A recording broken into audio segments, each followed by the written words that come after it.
Welcome back to Story Junkie, the channel where real stories cut deep and the truth hits harder than fiction. What does it cost a mother to love without limits? For most mothers, the answer is simple: everything. And when that love is met with contempt, not from a stranger or an enemy, but from the child she raised and sacrificed everything, something inside a woman doesn't break, it transforms. This is the story of Lillian Mayford, a woman who gave quietly, lived gracefully, and when the moment came, stood in the middle of her son's wedding reception and did something so calm and precise, so utterly devastating that no one in that room ever forgot it. If you've ever been dismissed, underestimated, or made to feel invisible by someone who owed you everything, this one is for you. The morning of my son's wedding, I wore lilac. I chose it carefully. Richard had loved lilac, and I wanted a piece of him with me. My husband, gone 4 years now, taken on a Tuesday evening in November when the rain came sideways and the roads turned to glass. The police officer at my door had kind eyes and a rehearsed voice, and I remember thinking someone trained him for this moment, but no one trains you for the receiving end. I stood in front of my mirror that Saturday morning and straightened the collar of my dress, and I spoke to Richard the way I always do. "I'm going to see our boy get married today." I smiled at his photograph on the dresser. He smiled back, frozen at 53, still handsome, still certain. I picked up my clutch and walked out of the house we had shared for 30 years. My name is Lillian Mayford. I am 67 years old.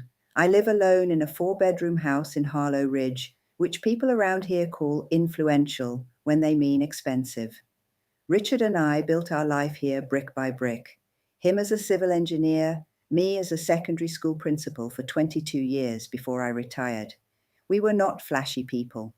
We drove sensible cars, took one holiday a year, and put every spare cent back into the house, our savings, and our son. Raymond, or as we called him, Ray, our only child.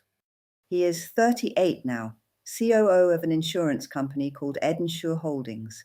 He has his father's jaw and my stubbornness, though he's learned to disguise the latter as decisiveness. I was proud of him the way only a mother can be. The specific, almost irrational pride of someone who remembers changing your nappies and watching you discover how to walk. Autumn came into his life 3 years ago, Autumn Summers. She was sharp and polished, the kind of woman who enters a room and immediately calculates her position within it. She wasn't unkind to me at first, or rather, she was strategically pleasant, the way people are when they need something from you and haven't received it yet. The request came 14 months before the wedding. Ray phoned on a Sunday afternoon. I was in the garden, cutting back the roses, which had gone wild since Richard stopped pruning them. I didn't have the heart to cut them back as severely as they needed. There was something about their chaos I found comforting, like a living thing allowed to grow past its instructions. "Mom," he said, "Autumn and I need to talk to you about something." They came the following Thursday evening. Autumn wore a white linen blouse and sat very straight on my settee, her engagement ring catching the light every time she moved her hand, which was often. Ray did most of the talking. They had found a venue, the Ashworth Estate, 45 minutes outside the city. It could accommodate 300 guests. It was by any measure a spectacular place. The cost, in total, would be significant. Ray cleared his throat. "We were hoping, and please don't feel pressured, Mom, genuinely, but we were hoping you might be able to contribute toward the wedding, given the house and Dad's life insurance settlement, and..." He trailed off. At least he had the grace to look slightly uncomfortable. Autumn didn't look uncomfortable. She looked expectant. I asked how much they had in mind. There was a pause. 95,000, Ray said. It would cover the venue, catering, the dress, flowers, everything really. I looked at my son for a long moment. $95,000. I thought about what it had taken Richard and me to accumulate that. The years of careful decisions, the holidays we hadn't taken, the car we'd kept 5 years past when we should have replaced it. I thought about Richard's life insurance payout, which I had placed into a fixed-term bond and tried not to think of as spending money, because spending it felt like losing him again, piece by piece. I asked them one question: "Are you certain this is what you want?" They said yes. I told him I would think about it. I thought about it for 3 days. I walked around this house, the one Richard and I chose together, the one we repainted twice. where Ray had his childhood bedroom still filled with his old cricket trophies, and I thought about what it means to love someone completely. Then I wondered what Richard would have done. Richard would have written the check without blinking, so I did too. $95,000 transferred in 2 installments as they requested. I was his mother. What else does a mother do? I wasn't included in the wedding planning after that. I told myself this was natural. Young couples want to do things their own way. Autumn had a particular vision, and I had learned that Autumn's particular visions didn't benefit from outside input. I received my invitation 6 weeks before the date, along with a note specifying the dress code, smart casual elegance, hence the lilac. I drove myself to the Ashworth estate on the morning of the wedding. The grounds were extraordinary: sweeping lawns, an oak-lined path to the ceremony pavilion, enormous floral arrangements in ivory and blush. I recognized none of the flowers as the ones I'd suggested when Ray had asked half-heartedly for my thoughts, but they were beautiful, and I told myself that was enough. The ceremony itself I wasn't seated at the front for. I found this odd, but said nothing. I sat 3 rows back, next to a couple I didn't recognize who turned out to be Autumn's colleagues. I watched my son marry his wife from between 2 strangers, and I smiled, because that is what you do. The reception was held in the estate's grand hall: vaulted ceilings, chandeliers, long tables draped in ivory linen. 300 people milled about with glasses of champagne, and a string quartet played something I almost recognized. I had just stepped inside, was barely through the doors, when Autumn appeared. She moved with purpose the way she always did, her wedding dress a cathedral of ivory silk, her face perfectly composed. She stopped directly in front of me. She looked me up and down once slowly, and then she said, in a voice pitched low enough to seem private but loud enough to carry, "You can't stay, old woman. You're an embarrassment." Before we continue, please subscribe to this channel. It means the world to us. I stood very still. Around us, the nearest guests had gone quiet. A couple to my left had turned. A woman in green near the champagne table was staring. Autumn held my gaze with the steady confidence of someone who has never once been told no by the universe and has no reason to expect it now. I looked past her to Ray. He was 6 feet away. He had heard every word.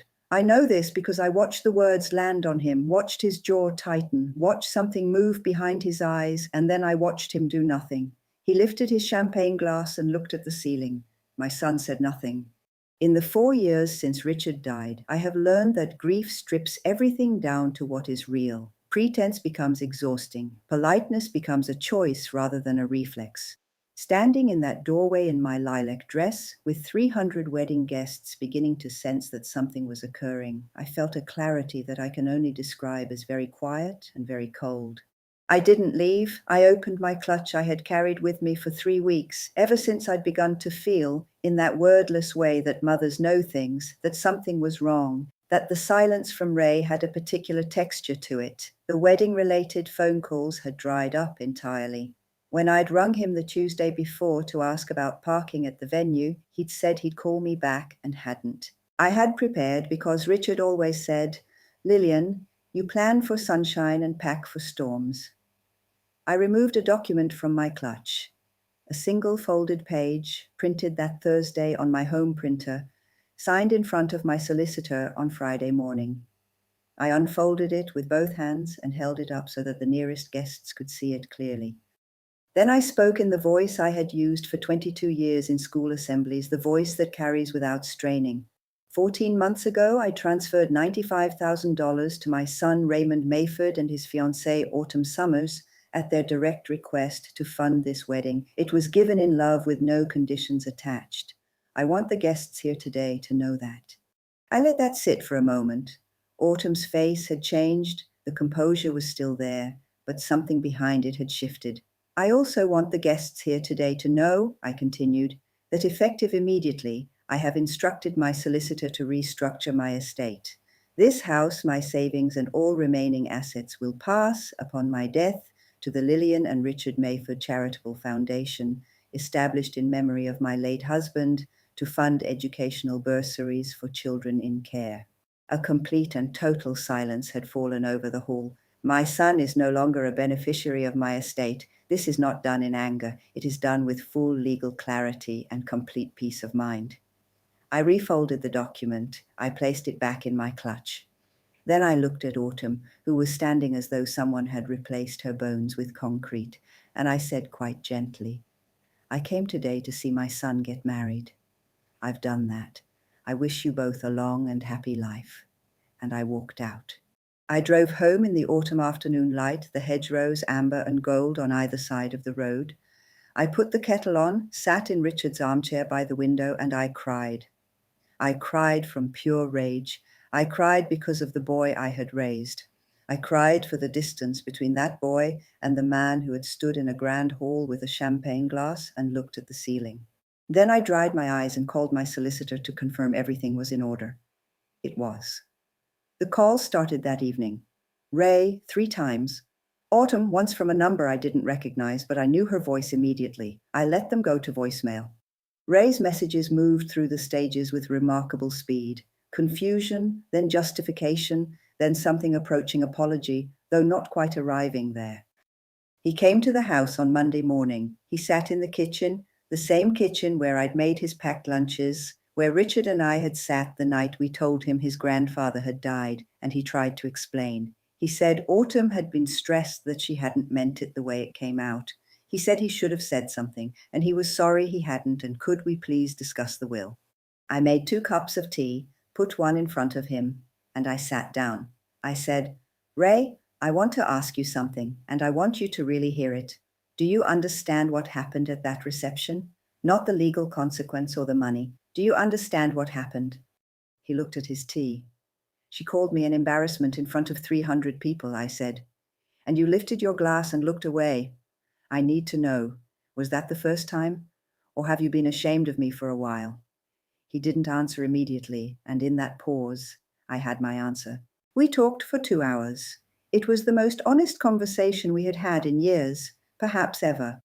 What emerged was layered and painful, and not entirely surprising.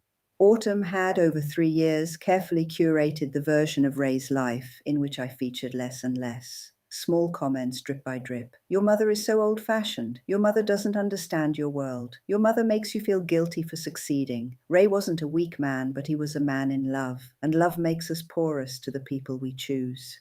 I didn't hate Autumn by the end of that conversation. I understood her in the way you understand a pattern once you've seen it clearly. She was a woman who had needed to win, and I had been something in the way. Before Ray left, I said to him, "I will always be your mother. That doesn't change. But I am also a person, one who worked for 35 years, built a life with your father, survived his death alone, and gave you everything I had when you asked for it. I will not be managed. I will not be minimized, and I will not fund a life in which I am treated as a problem. The charitable foundation stands. That's not a bargaining chip. It is simply what I've decided to do with what's mine. If you want a relationship with me, a real one, you know where I live. You always have." He left without resolving anything, which is the honest way endings often go. Not every story has a clean reconciliation scene, and not every son comes back transformed, but some do. And Ray, my Ray, the one underneath the corporate title and the new life, and the woman who had spoken for him for 3 years, he came back. Slowly and carefully, the way you re-enter a house after a long absence, not entirely sure what has changed. He came alone the following Sunday and the Sunday after that. Autumn and I have never had a warm relationship, and I suspect we never will. But she has not spoken to me the way she spoke to me at that reception, not once since. There is a particular silence that a woman holds when she has been shown clearly and publicly the limits of what she can do. I know that silence well. I've worn it myself. The foundation was launched 8 months after the wedding. I named the first bursary for Richard. The look on the face of the first recipient, a 16-year-old girl from the care system who wanted to study architecture, was worth every penny of the $95,000 I will never get back. I still wear lilac, and I still talk to Richard's photograph in the mornings. I still let the roses grow slightly wild. But I have learned, or perhaps finally accepted, that love without self-respect isn't love. It is a transaction dressed in love's clothing. Real love, the kind worth giving and worth having, holds boundaries. It shows up in lilac and refuses to leave quietly. It walks out of a grand hall with its head high and goes home to put the kettle on. They thought I was an old woman with nothing left to lose. What they didn't understand is that a woman with nothing left to lose is the most powerful person in any room.